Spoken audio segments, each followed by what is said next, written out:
Rajnandgaon court के official mail पर एक मेल आता है और उस मेल में इस बात का वर्णन रहता है कि इस कोर्ट परिसर के अंदर 4 से 6 किलो RDX है, जिसके ब्लास्ट होने की समय 2:35 के आसपास की बताई गई है। तैनात हो गए हैं BDS टीम और डॉग स्क्वाड के द्वारा। यहाँ पे चेकिंग जारी है और पड़ोसी जिलों से भी BDS टीम डिमांड की गई। बाद 4 किलो के RDX बम से कोर्ट को से विस्फोट किया जाएगा। अगर किसी कारणवश वो सफल नहीं हो पाता है तो मानव बम के माध्यम से इसमें विस्फोट किया जाएगा। सवाल अब भी ये खड़े होता है कि इस वक्त जब मैं ये वीडियो बना रहा हूँ तब 1:45 हो रहे हैं घड़ी में, और जो समय दिया गया था 2:35 का, मतलब 2:35 में यहाँ पर ब्लास्ट होगा। कई बार देखा गया इस प्रकार की अफवाहें भी फैलाई जाती है, माना अफवाह हो, लेकिन अगर 1% भी ऐसी चांस है कि यहाँ विस्फोट हो, तो अगर जिस प्रकार से कोर्ट को चालू कर दिया गया है तो ऐसे में जिम्मेदारी किसकी होगी अगर एक भी जनहानि होती है तो? आजकल थ्रेट मेल्स जो हैं वो VPN के माध्यम से भेजे जाते हैं, तो उन्हें ट्रेस करने में समय लगता है। तो इस संबंध में एक अपराध भी कायम किया जाएगा और जांच भी की जाएगी।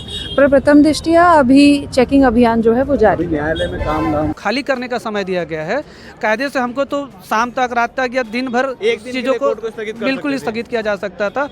तस्वीर में आप जिस दृश्य को देख रहे हैं ये राजनांदगांव का सत्र न्यायालय यानी राजनांदगांव कोर्ट है, और मेरे यहाँ आने की एक गंभीर वजह है। आज सुबह 10:07 में राजनांदगांव कोर्ट के ऑफिशियल मेल पर एक मेल आता है और उस मेल में इस बात का वर्णन रहता है कि इस कोर्ट परिसर के अंदर 4 से 6 किलो RDX है, जिसके ब्लास्ट होने की समय 2:35 के आसपास की बताई गई है। जैसे ही मेल आता है पूरे वकीलों के ग्रुप में मेल वायरल होता है, पुलिस को सूचना मिलती है, पुलिस तुरंत तत्काल यहाँ पर पूरे डॉग स्क्वाड और तमाम टीम लेकर आती है और जांच करती है। जांच के बाद लगातार आप देख रहे होंगे अभी भी पुलिस की जांच चल रही है, जो अंदर आ रहा है उसकी भी जांच की जा रही है। मगर जो मेल है वो राजगुरु नाम से एक मेल आया होता है और उस मेल के बाद पुलिस लगातार जांच कर रही है। मगर बड़ा सवाल अब भी ये खड़े होता है कि इस वक्त जब मैं ये वीडियो बना रहा हूँ तब 1:45 हो रहे हैं घड़ी में, और जो समय दिया गया था 2:35 का, मतलब 2:35 में यहाँ पर ब्लास्ट होगा। अब उस समय से पहले ही इस कोर्ट को वापस से चालू कर दिया गया है। जब सूचना मिली थी तब लगातार यहाँ पर पुलिस की टीम जांच कर रही थी, अलग अलग जो एजेंसियां हैं वो जांच कर रही थी, और तमाम जांच करने के बाद जब इनको ये संतुष्टि हो गई कि अंदर किसी प्रकार का RDX नहीं है, अंदर कुछ ऐसा विस्फोटक पदार्थ नहीं है, तो कोर्ट को वापस शुरू कर दिया गया है। मगर एहतियात बरतते हुए 2:35 का समय का इंतज़ार करना था।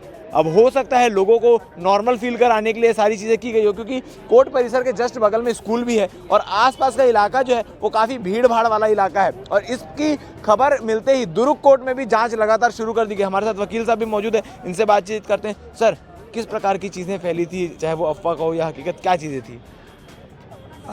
जैसे हम नियमित कोर्ट आते हैं वैसे ही हमको यहाँ आने पर जानकारी प्राप्त हुई कि एक विक्रम राजागुरु करके एक मेल आईडी से कोर्ट के ऑफिशियल मेल आईडी पे एक धमकी भरा ईमेल आता है।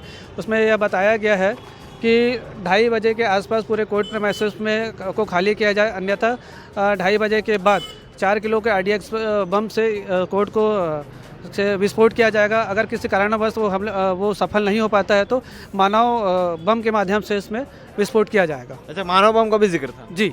तो जैसी आप लोगों के ग्रुप में सारी चीज़ें मिली या जानकारी मिली, तो किस प्रकार का माहौल था कोर्ट परिसर में? लगभग 11 बजे के आसपास बहुत तगड़ा सुरक्षा व्यवस्था था। पूरे गेट को बंद कर दिया गया था। बम स्क्वाड की टीम, पुलिस की टीम, लोकल स्थानीय पुलिस की टीम, SP मैडम, स्थानीय टीम, पूरे बहुत तगड़ा सुरक्षा व्यवस्था मौजूद था यहाँ पर। फिर लगभग पूरे प्रीमाइसेस को जांच करने के बाद जब पुलिस वालों को लगा कि किस प्रकार का आपत्तिजनक विस्फोटक सामग्री नहीं मिला है, तब थोड़ा सा नियमों में नरमी बरती गई है और कुछ लोगों को अभी प्रवेश दिया गया है। ऐसा देखा जा रहा है कि जैसे 2:30 बजे का समय था, जैसा आपने भी बताया, मगर अभी 1:45 हो रहे हैं और कोर्ट परिसर लगभग चालू हो चुका है, तो क्या कुछ घंटे और इंतजार नहीं करना चाहिए था प्रशासन? बिल्कुल इंतजार करना चाहिए था, क्योंकि उन्होंने स्पष्टता 2:30 बजे का उल्लेख किया गया है और उसमें स्पष्टता बताया गया है कि 2:30 बजे तक का तो जो समय दिया गया है वो स्टाफ को खाली करने का समय दिया गया है।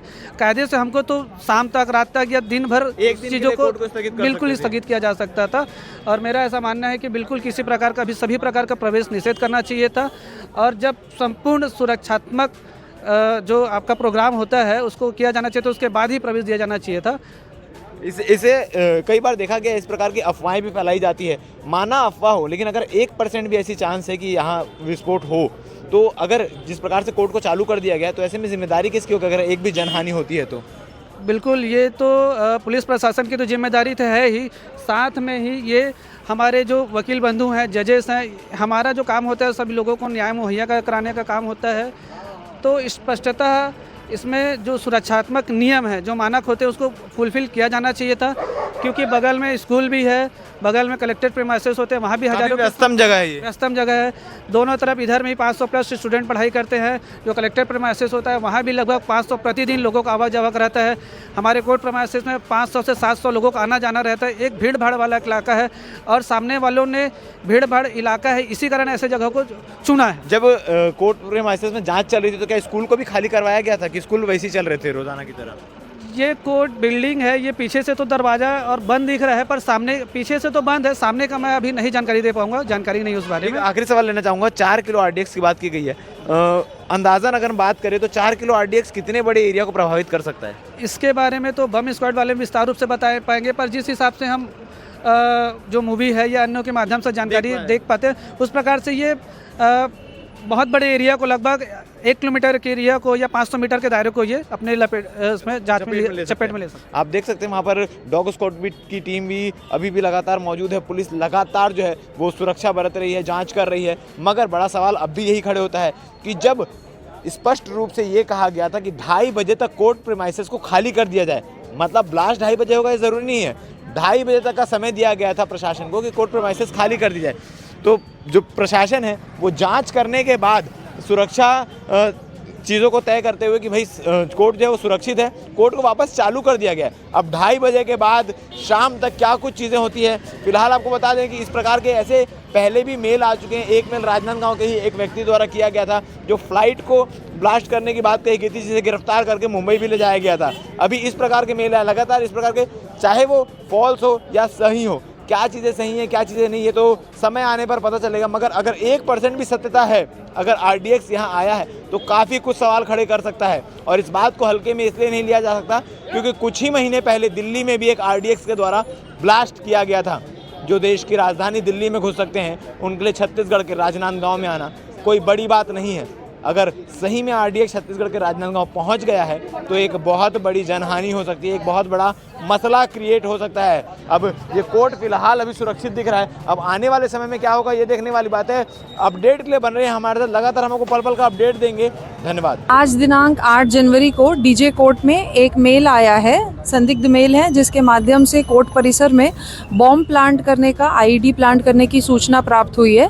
सूचना प्राप्त होते ही राजनांदगांव जिले की बीडीएस टीम और सभी पुलिस बल मौके पे तैनात हो गए हैं।